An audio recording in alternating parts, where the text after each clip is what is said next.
You're listening to Comic Reflections, episode 35. I'm Nicholas Prom. And I'm James Nepper.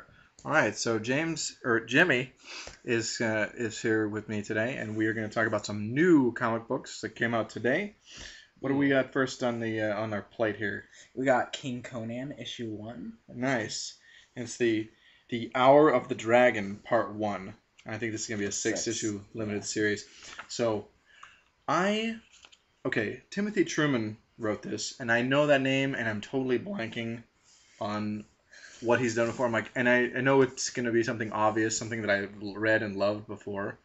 When I go look it up later on the interwebs. I don't know, unfortunately. No, it's okay. But I recognize the artist, Tomas Giorello, and he did some. He did the art on. It's beautiful. It's amazing work, honestly. I remember him from when Kurt Busiek was doing some Conan books at Dark Horse, and Tomas was doing the art. Absolutely beautiful. Jimmy, you want to talk about the story? The story. It's Conan's the king of Aquilonia, and he's regaling this like a wizard or somebody. Yeah, there's some scribe who's actually trying to record all the past history that Conan has experienced, like some of the history of the kingdom. So he's it's like old Conan is telling tales of his youth. Absolutely. I think the art really captures this oldish feel. It's really like rustic, I feel like, with like the watercolors they use, and I think it really helps you get set into the mood, I suppose. Nice. As for the story, sorry, back to the scribe. No, it's totally fine. Yeah, I remember Conan just trying to give the scribe a little lip and trying to like picking on him and whatnot, and yeah, no, it's okay. So anyway, the story that Conan is telling is about these guys. They're wizards, and they go and they resurrect this dead wizard. Yeah. Because they want to overthrow Conan. He's newly become the king of Aquilonia, and there's so many evil forces to try and overthrow him. And that's basically what's going on in this issue. And it leads up at the end. I think they've cast a spell of paralysis upon him, but he just basically shakes it off. He's about to head into battle. Just decides there's this giant full force of like this entire army's running at him. His entire army has been decimated by a landslide, but he just hops on up, grabs 2 swords, 1 in each arm, and decides to run up there, getting ready to just take them all head on. I love it. I love Conan comics. They're like the A-team of like comics. Like if you watch the old A-team show, if you compress the entire A-team into Conan, basically it's like take the A-team and forget about turning a tractor into a helicopter, and it's just about just like whatever you throw at him, it's like he's just gonna wade through guys in a pool of blood and just like be totally BA. Yeah, like BA Baracus up top. Yeah, this is actually my first Conan comic. Oh man. Actually. So I'm definitely not displeased. A little tired, unfortunately, so I didn't process as much as I want. It's a little late in the day, but it's okay. But I loved it. It was great. And I tell you, I love reading Conan comics. I've never read one where I was like, man, that was lame.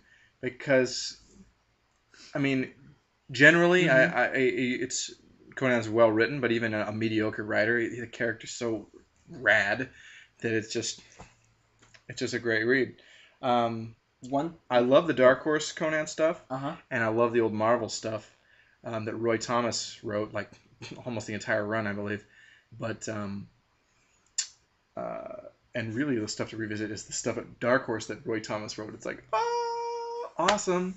But anyway, yeah, Conan comics are great. That's all I gotta say there. Go ahead. What I wanted to say about the cover that I really like, actually, that I didn't notice before, is just like the layout I thought was really clever for what the story presents. Because it has this mummy lurking over Conan, and the mummy actually in the story is the old resurrected wizard. Yeah. Who's, gonna be taking on Conan and like decimating his army later on. So. Yeah, and as you know, Conan hates wizards.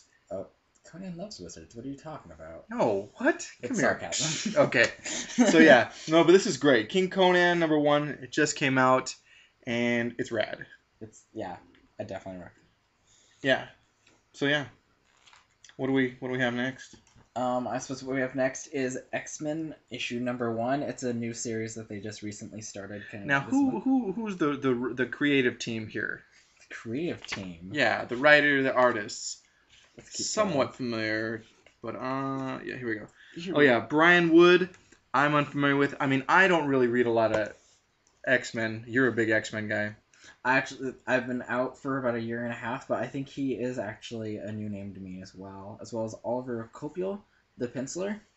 I unfortunately do not recognize him, but I do like actually what he's done. I The feel like his style is art is familiar. familiar. It's Yeah, definitely familiar. I feel like he's done some stuff. Maybe like X-Men Legacy, possibly. maybe. Mm, That's a new book. I thought. No, I don't. I don't know. uh, I don't know. But anyway, yeah. I mean, the style it definitely fits X-Men. This mm-hmm. book seems to focus on really the female leads. Exactly. Psylocke and Storm and Rogue and Rachel Shadowcat Summers and and Jubilee. Jubilee. Yeah. And it's interesting because, like, I noticed how they used costumes similar to when they first started. They got Shadowcat in, like, almost a student-like costume from... Right, because remember when she first joined the X-Men, she had Mm-hmm. like a blue and gold, like the Mm-hmm. original X-Men uniforms, and this is Exactly. kind of going back to that. Yep. Jubilee's got her like yellow rain slicker Rogue's thing, got her, like, green, like, bodysuit with a hood, like she had before. and we got the return of the Storm Mohawk, Mm-hmm. and Rachel Summers, the Phoenix, has got something similar to her like spiky body armor that she used she's to got have. on gloves and whatnot right now. So there's a bit of nostalgia going on here. For sure. So what's the plot that's going on here, though, Jimmy? So the basic plot happening right now is, in the beginning, we're being told the story about these two different siblings, one male, one female, that fought for dominance and survival.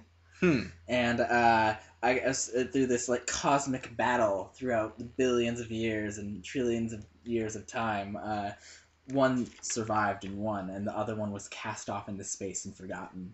Oh man, I hate when that happens. And then it cuts off to Jubilee holding a baby in an airport. We're like, huh? We're like, what? Not another teen mother. No, just kidding. God. That's just fooling. It's like, what happened to this cosmic battle? And now it's Jubilee, everyone's favorite X character with a baby. Wink, wink. Not.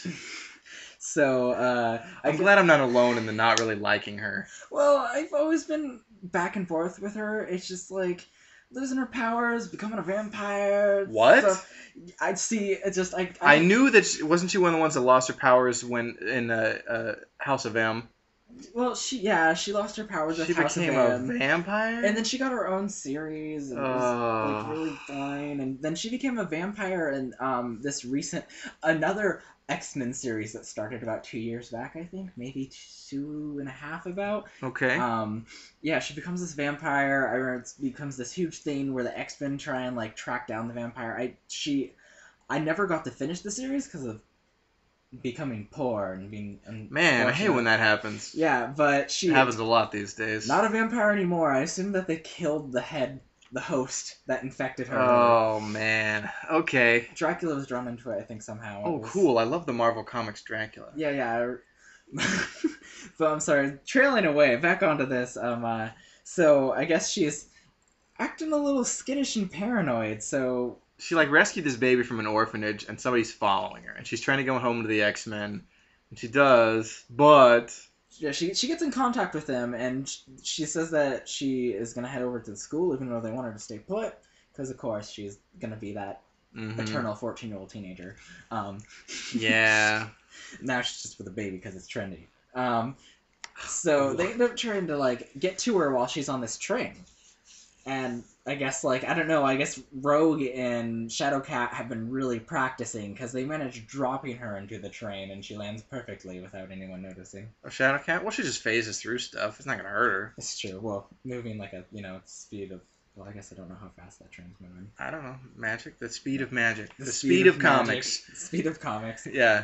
That's good enough to me. Yeah.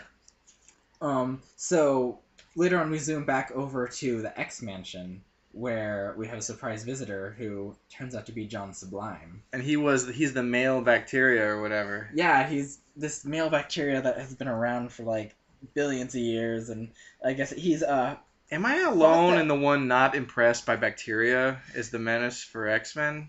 No, I think it's kind of cheesy. It's kind of like at first I thought it was cool, but that was only because when he was first introduced with the U-Men, I thought it was like a Can you really. back up and talk a little about what the U-Men are? So the U-Men was this organization of humans who decided that they didn't want to fall behind in the genetic progression, like become like the lesser species. So they decided to take mutants unwillingly, believe it or not, and cut out their eyes and other said organs to try No. and transplant them into their own bodies. So Cyclops, an example, want laser beams? Just cut out his eyes and put them in someone else.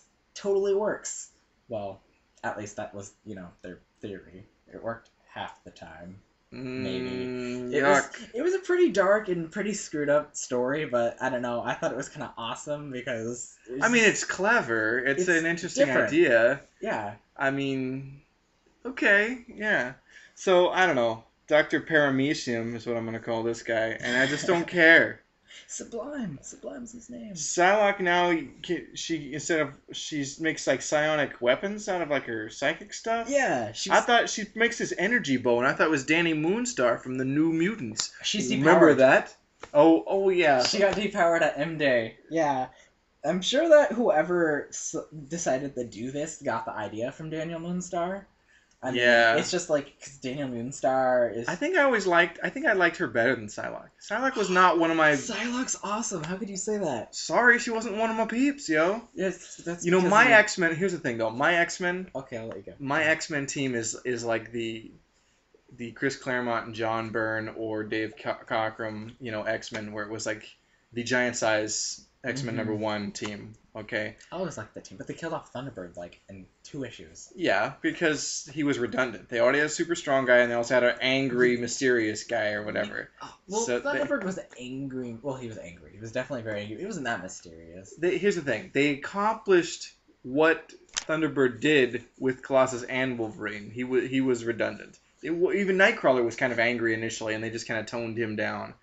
I don't know. I don't feel like it. Well, I guess like he wasn't meant to be. Simply put, but yeah.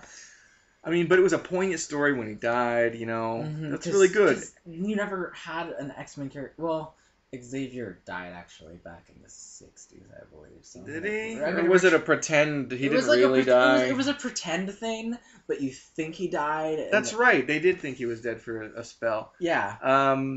So I'm going to retract my statement. But no, it's okay. But no, he was definitely the first X-Man to die. But it was cool. It was that really cool fight with Count Nefarious. Count Nefaria, that's right. Nefaria. Count Nefaria. And his Animen. That's right. And his Animen, I remember that, yeah. Yeah, they were cool, actually. No, so cheesy. No, and some of those guys actually came back and fought Daredevil later. Yeah, actually, they even... Or they fought Daredevil before. They fought the, God, what are they called?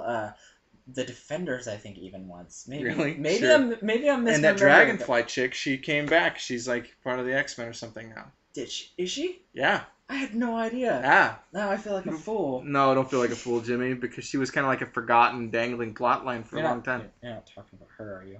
Yeah. No, that's Pixie. Pixie isn't that Dragonfly chick from the Animen? No. Okay, but that character did have... There was a dangling plotline with that character. I was reading this somewhere. Okay. Anyway. Sorry, I was wrong. Sorry. It's all good. Okay. But anyway, this story, I don't know if this book didn't make me care. See, I don't know. I liked it. I thought it was cool. I don't know. See, I'm an X-Men junkie, though, so I'm hopeless to an extent. Jimmy the Mutie lover. Mutie lover. And I was wishing I just randomly developed powers sitting when I'm like 13 years old trying to like move things with my mind. It didn't really work out, too. I don't still try and do that. I swear. I'm not sad like that or anything. Sure. It's okay, Jimmy. So yeah, Jubilee has a baby. But she didn't have a baby. She found the baby. And she stole an orphan. That's what she did. Yeah, she kind of gave some half a excuse. She was just kind of like, oh, well, it lived at an orphanage, I think, but I found it. I wanted it to come to X-Men. Surprise, spoilers, it was really the Paramecium sister in disguise, and now she's going to cause trouble for the X-Men. Well, I don't know if the baby was actually the Paramecium's, like... So or was she the host? I think maybe it's an innocent victim, is that what you're saying? Well, because, if you... I think it's a host. Paramecium in disguise. Because, well, Okay. when I I'm was sorry, reading I this had to. back part here, I remember them saying What that back part? You mean the final splash panel, or the beginning of the letters page there? the beginning of the letters page here, this part, they were saying about how Jubilee's baby and Jubilee's kid But get it's not used to her. him. But it's not her baby. Well, to get used to him, he's no mere plot device. His Him. sister is the Oh. is the evil thing. So if the baby is a boy, I think that just Oh, the fact that okay. it was on the baby somehow. I guess we'll find out because I have a feeling you're gonna keep buying this book. Yeah, I'm definitely gonna get it. Okay. I mean, Psylocke's awesome now. She just not only makes daggers and like swords, now she can do like awesome bow and arrow. I don't know, like, stuff. not cool enough. Just add more powers. You know what? They took away her power. She deserves to gain some back. It was so dumb. I remember back in the 90s when like they didn't even have it in the comics. There was this point where Psylocke was a telepath. She could teleport through shadows and do all this cool stuff. She could teleport too? Yeah. What?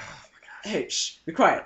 Oh, you're shushing me. Yeah, Okay. Okay. And Jean Grey was this like telekinetic and telepath. Everybody knows Jean Grey. But then like it went from like I don't know if it was issue 86 or 87. I can't but remember. So one issue, they're all good and dandy. They have their normal powers. Skips to the next one, and suddenly Jean Grey absorbed all of Psylocke's telepathy, and Psylocke automatically is a telekinetic and can fly. And they used one of those little text boxes to say they were training together, and somehow the transference occurred. And that sounds like a lazy, like, cover up a plot hole. It was so dumb. So dumb. Okay, we have to move on. I can't talk anymore X-Men before I'm just gonna blow a gasket. Okay, fine. Okay, on to Swamp Thing. Issue number 20, subtitled Beware Superman's Wrath. Okay, this is cool. I think this is, like, at least the second part of, like, a 2 or 3-parter. Mm-hmm. I mean, this is the last part of a story.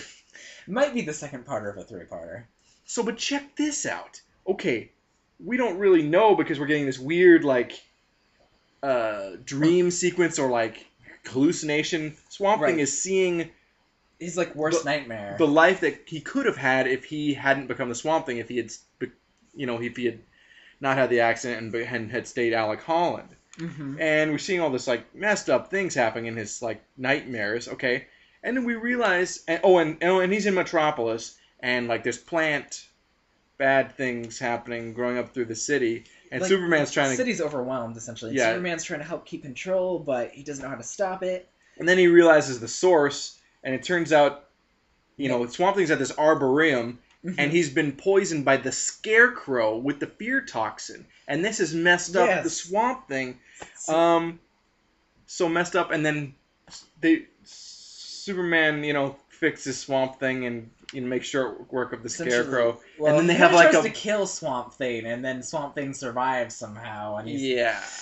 Well, Superman figures out right quick what has happened to him because the Scarecrow was right there. Right. And Scarecrow tells him, like, if you have him the fear toxin. But I didn't know that this would happen. I didn't know that he'd lose control of his powers. Yeah, so anyway, they solve that problem, and then they have, like, a powwow together about being, like, super powerful and the responsibility and stuff. It's just this...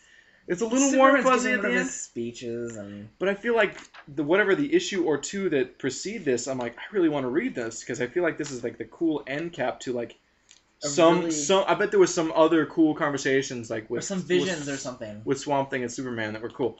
Well, like in the very beginning, it starts off we don't know anything what's going on. It shows that there's this little girl. She's running out of this house. She's about to go play.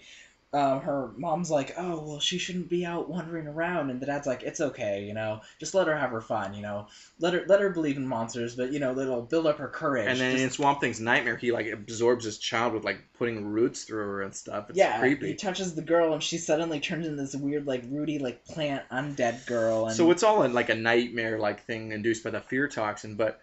It's pretty cool. And this was your first Swamp Thing, right? Yeah, this is also my first Swamp Thing. That's a weird it's introduction. A lot of firsts, apparently. It's a weird introduction, and that's okay. But it's awesome though. I'm gonna have to lend you the Dark Genesis trade, and highly recommend reading the Alan Moore Swamp Thing stuff, which I don't have the trades, but they're out there and they're rad. I'll definitely try and find. I'll definitely find those because I want to definitely read more. Now, Swamp Thing's awesome.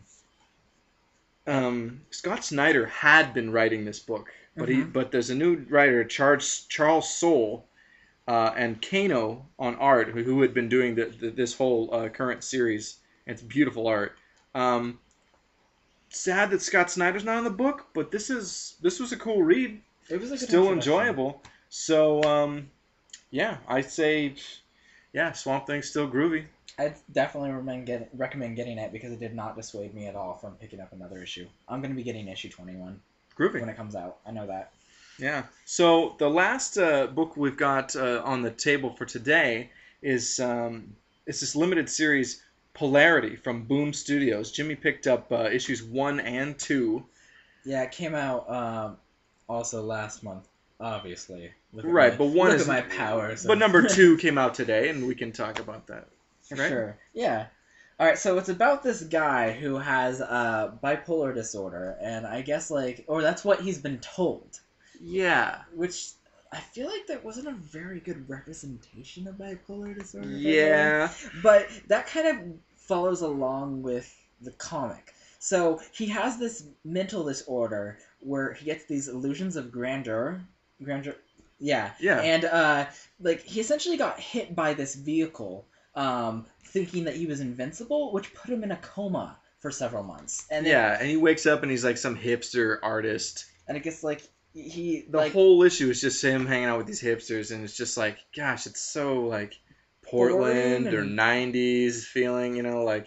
I kind of wanted to put it down, but I couldn't stop reading because it kept catching me for some reason. There was something really compelling about this. The art is cool. I like it. It's different. It's not normally a sort of art style I'd be drawn to usually, but yeah, the creative team, Max Bemis is the writer, and then Jorge Coelho, I hope I'm pronouncing it right, is the artist, and I like his art. It's if I don't like art, it will immediately turn me off from a book. I feel like I've seen the guy's art before. I'm not sure where, but it's good stuff. But as we get through the book, when the guy's like struggling with his like, do I take my meds or am I a successful artist? Because he can't seem to, do both. And then things get really bonkers at the tail end of issue number 1. Like he just starts going crazy. He, is harassing his friends, stops seeing his girlfriend, and eventually he starts saying that he can hear people's thoughts and he knows what people are thinking and that someone's watching him because he can hear them. It's like paranoia. It seems more like paranoid schizophrenia. And he's convinced that the closer he gets to this certain spot, the clearer he can hear the person who's watching him thinking. So somebody really was watching him, and the dude makes a guy's head explode. He headbutts his head into oblivion. Yeah, and then he goes and sees a psychiatrist in the next issue, and he's like, "Oh yeah, you have superpowers. We were hiding it from you. We've been drugging you to keep you dormant or whatever." And then he's exploring his powers in the rest of this, and it's basically he wants to destroy this lame-o generation and deconstruct the hipster thing, or just this incomplete shallow posery phony baloney. This is so Catcher in the Rye with psychic powers. I sadly never actually read that book. Oh, I know. You get the sad shame award for the episode today, Jimmy. I tried to read it, but I just. It just dawned on me that there was some parallels there, but I don't know. This is a cool book. Well, the fun thing is, honestly, when you look at it, the entire time, whenever you look at something he's done that's super powery, you honestly, bipolar disorder was not a good choice. But at the same time, they're playing it kind of cool with how you don't know if it's him just being crazy or if it's him actually having the powers. Because some of the conversations he has, he could just completely make up and fragment it from his own psyche. Well, sure, and you don't know if you're just seeing his craziness or whatever. Again, it seems more like schizophrenia than bipolar, but exactly, actually, yeah. But as I'm reading these 2 issues, I was kind of there were times I'm all right, I'm compelled, but I'm also so half bored. But no, I'm getting into it. I'm I kind of would like to read the next couple issues of this. I think I'm definitely going to too, just to at least see where it goes. Yeah, it's a 4-issue limited series. All right, there's enough interest here that I'm peaked. My interest has been piqued. That's what I'm trying to say. And it actually gives you a good amount of read, I feel, for the money that it It was is. very wordy. How much was this one? It was $4. Okay. Yeah, they're both $4, which is kind of like it's kind of the new price of comics, unfortunately. Like Well, some are still $3, some are $3.50. Like yeah. Conan. Dark Horse books are like a lot of times are like $3.50, which is kind of cool. But then this DC one, yeah. Swamp Thing was $3. X-Men was $4. Polarity, both those issues were $4. Yeah. Yeah. What can you do? It's inflation. Yeah. You know. So, but yeah, I think that was kind of the Wednesday books for this week. Yep. Yeah. Definitely. Yeah. So, Jimmy, I think we're gonna do this again next week, right? Yeah, we'll definitely do this again. Okay, cool. So this is Comic Reflections. This is kind of our Wednesday Warrior edition. Hopefully, this will be an ongoing like series within the show. That would be really awesome. All right. Yeah. Yes. So all right. I'm Nicholas Prom. This is James Nepper here. All right. Word to your mother. Later, mothers.